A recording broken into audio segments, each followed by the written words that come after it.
शरीर पे हमें कहीं पे भी चोट लगती है, खास करके मेटल से या फिर एक्सीडेंट के बाद, तो हमको टेटनस का टीका लगता है या फिर टेटनस का टीका लगाने की हमको एडवाइस मिलती है।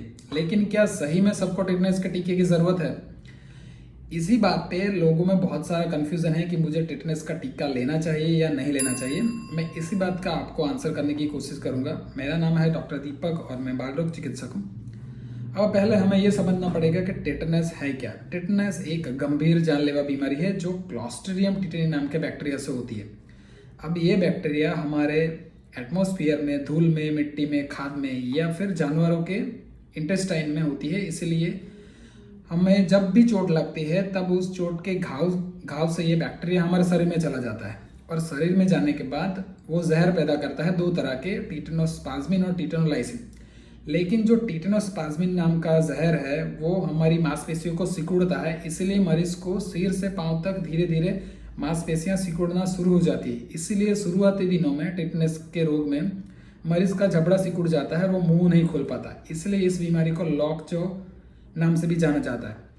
अब इसके साथ मरीज को मिर्गी आती है, बुखार रहता है, दिल की धड़कनें चेंज होती है, फिर छाती की मांसपेशियां सिकुड़ने के बाद उसमें सांस लेने में दिक्कत होती है और धीरे धीरे अगर इसका सही समय पे इलाज नहीं किया जाए तो फिर डेथ भी हो जाती है।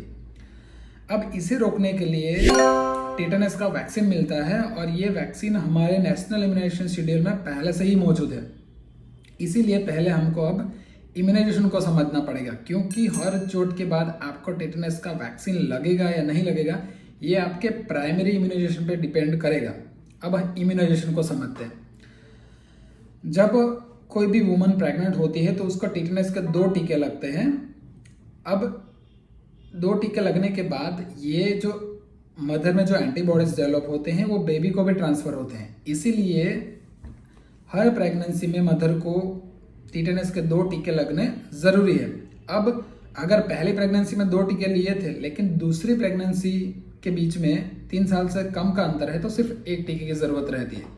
लेकिन पहली और दूसरी प्रेगनेंसी में 3 साल से ज़्यादा का अंतर है तो आपको दूसरी प्रेगनेंसी में भी 2 टीके लेने की ज़रूरत पड़ेगी। लेकिन ये दूसरा जो टीका है वो कम से कम डिलीवरी के 4 हफ्तों से पहले लग जाना चाहिए। अब बच्चे की बात करेंगे। बच्चे के जन्म के बाद उसको टोटल 6 टीके लगते हैं। 3 प्राइमरी होते हैं और 3 बूस्टर होते हैं। अब 3 प्राइमरी है वो कब लगते हैं? वो पेंटावेलेंट के साथ बच्चे को दूसरी वैक्सीन के साथ में ही लग जाते हैं, 1.5 महीने पे, 2.5 महीने पे और 3.5 महीने पे। और बूस्टर है वो बूस्टर 3 है, वो पहला बूस्टर लगता है 1.5 साल की एज पे, मतलब 16 से 18 महीने पर। दूसरा बूस्टर लगता है 4 से 5 साल की आयु पे और तीसरा बूस्टर लगता है 9 से 10 साल की आयु पे। अब जिसने भी ये 6 डोज कंप्लीट किए हैं उसको हम कंप्लीट इम्यूनाइजेशन की श्रेणी में रखते हैं।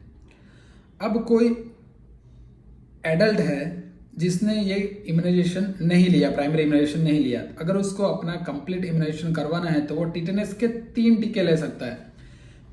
पहले 2 टीके 1 महीने के अंतर पे लेना है, पहला टीका दूसरा टीका, और जो तीसरा टीका लगेगा वो 6 महीने या 12 महीने पे ले सकता है। इसीलिए किसी एडल्ट का अगर इम्यूनाइजेशन नहीं हुआ अपने बचपन में तो ये भी 3 टीके लगाकर अपना इम्यूनाइजेशन कंप्लीट कर सकता है। अब चोट लगने के बाद आपको टेटनस का टीका लगेगा या नहीं लगेगा ये 2 कंडीशन पे डिपेंड करता है। कंडीशन नंबर 1 कि आपका प्राइमरी इम्यूनाइजेशन हुआ है या नहीं और इसमें 3 से ज़्यादा टीके आपको लगे हैं या नहीं। दूसरा कि आपके घाव का प्रकार कैसा है। 2 तरह के घाव होते हैं, पहला घाव छोटा है और क्लीन है, दूसरा घाव है जो बहुत बड़ा घाव है या बहुत जगहों पे घाव है या तो फिर घाव में पास हो गया है, गैंग्रीन हो गया है, ठीक है, ये दूसरा तरह का घाव है।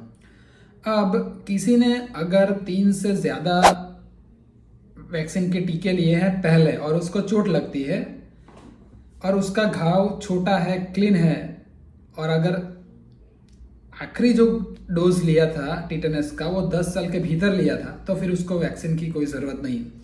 लेकिन अगर 10 साल से ज़्यादा का समय हो गया तो उसको टेटनस का वैक्सीन लगेगा। अब इसी बंदे में जिसने 3 से ज़्यादा टेटनस के वैक्सीन पहले लिए थे उसका घाव बहुत बड़ा है, ठीक है, या तो मल्टीपल घाव है या तो फिर घाव में पास है, ठीक है, तो उसको अगर वैक्सीन लेना है तो अगर आखिरी जो टेटनस का वैक्सीन लगा था वो 5 साल के भीतर लगा था तो उसको वैक्सीन की ज़रूरत नहीं। लेकिन 5 साल से ज़्यादा का समय हो गया तो फिर उसको टीटेनस का वैक्सीन लगेगा। अब जो दूसरी कैटेगरी है जिसमें 3 से कम वैक्सीन लिया है या तो फिर उसको अपना इम्यूनाइजेशन हिस्ट्री ही नहीं पता कि मैंने टीटेनस का वैक्सीन लिया था या नहीं लिया था, ये नहीं पता, अगर उसमें छोटा और क्लीन वुंड है तो फिर उसको टीटेनस का वैक्सीन लगेगा। लेकिन इसी बंदे में अगर उसका घाव बहुत बड़ा है या मल्टीपल घाव है या फिर डर्टी वुंड है तो फिर उसको टीटेनस का वैक्सीन भी लगेगा और उसको टीटेनस का इम्यूनोग्लोबुलिन भी लगेगा। टीटेनस का इम्यूनोग्लोबुलिन इसलिए ज़रूरी है कि ये तुरंत इम्यूनिटी प्रदान करता है, एंटीबॉडीज देता है शरीर को और टीटेनस होने से बचाता है। ठीक है, फिर भी आपको कोई कन्फ्यूज़न है तो आप कमेंट सेक्शन में मुझे बता सकते हो, वहाँ पे मैं आपके कमेंट का आंसर करने की कोशिश करूँगा। Thank you.